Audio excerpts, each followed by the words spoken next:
Did you know? At one point, so many people tried to end their WWE Network subscription that the cancel link crashed. In January of 2015, Roman Reigns infamously won the Royal Rumble match. Fans were so upset by this decision that the hashtag #CancelWWE was the #1 trend on Twitter. This was more than just talk, as many subscribers of the network tried to end their subscription.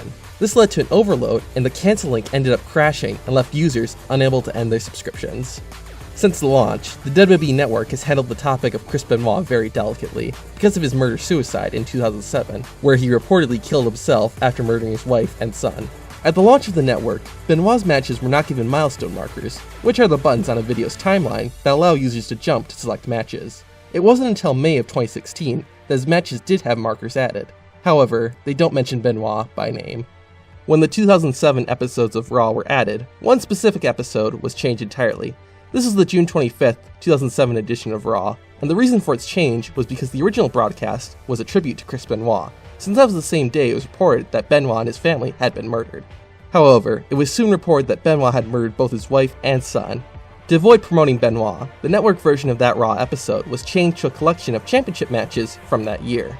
The WWE Network had been in development for a few years before it finally became a reality. In September of 2011, WWE made the first public announcement of the network.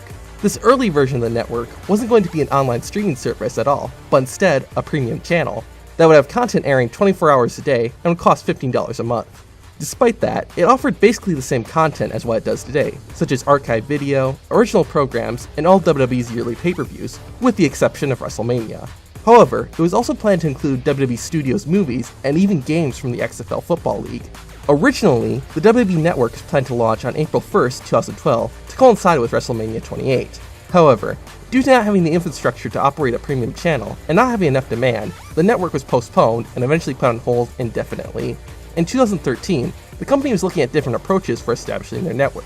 One idea was to license content to established TV networks, but this of course didn't happen. Finally, it was announced on January 8th of 2014 that the WWE Network would be launched in the United States on February 24th of the same year. This newer version of the network was similar to Netflix, allowing subscribers to access its content at any time. Despite changing from a premium channel to an online video streaming service, the idea of 24-hour programming stayed, as the homepage for the network is always broadcasting a list of scheduled programs. If you want more Did You Know Wrestling, there's now Did You Know Wrestling Mini.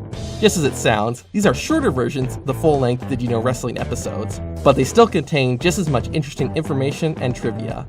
They're available on both the Tap Out Corner Facebook and Twitter sites. Links to both are in the description. While the network is home to a lot of original shows, one show that didn't see the light of day involved The Big Show and his wife. When the network was first announced in 2011, a survey sent out by WWE wanted to get feedback on a cooking show. This show would star Big Show and his wife, and would give viewers access into how they prepare meals. The survey also mentions that other WWE wrestlers would appear on the show. For unknown reasons, the show never made it onto the network, likely due to feedback found in the survey. In another survey, sent out in 2016, WWE looked for feedback on a sequel to Legends House. This new show would be called Legends House Attitude. Like the name suggests, the show would be the same premise as the original Legends House, a group of veteran WWE wrestlers living in the same home, but would focus on stars from the Attitude Era. However, the survey also said that former wrestlers from WCW and ECW would also be a part of the show, as quote, "The Monday Night War is reignited in the Legends House." Another show idea in that survey was titled WWE Roast, John Cena. Just as it sounds, the show would be a roast of Cena. In addition to being hosted by WWE wrestlers and legends, professional comedians and celebrities would have been a part of it. Judging from the title, it's possible there would be other versions of the same show with different WWE wrestlers and personalities.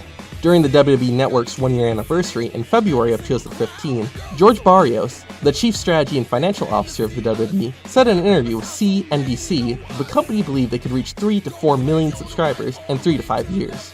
There's 100 million broadband homes that the WWE can reach, so they'd only have to have 3 or 4% of them subscribe to the network to make that a reality. Barrios went on to say that while 3 to 4 million subscribers would be transformational for the company, even just 2 million would make WWE more profitable than it has ever been.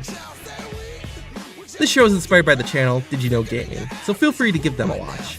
You can also learn about the time Kalisto nearly died while performing in Mexico. With that, I'm Zach from Tap Out Corner, and thanks for watching.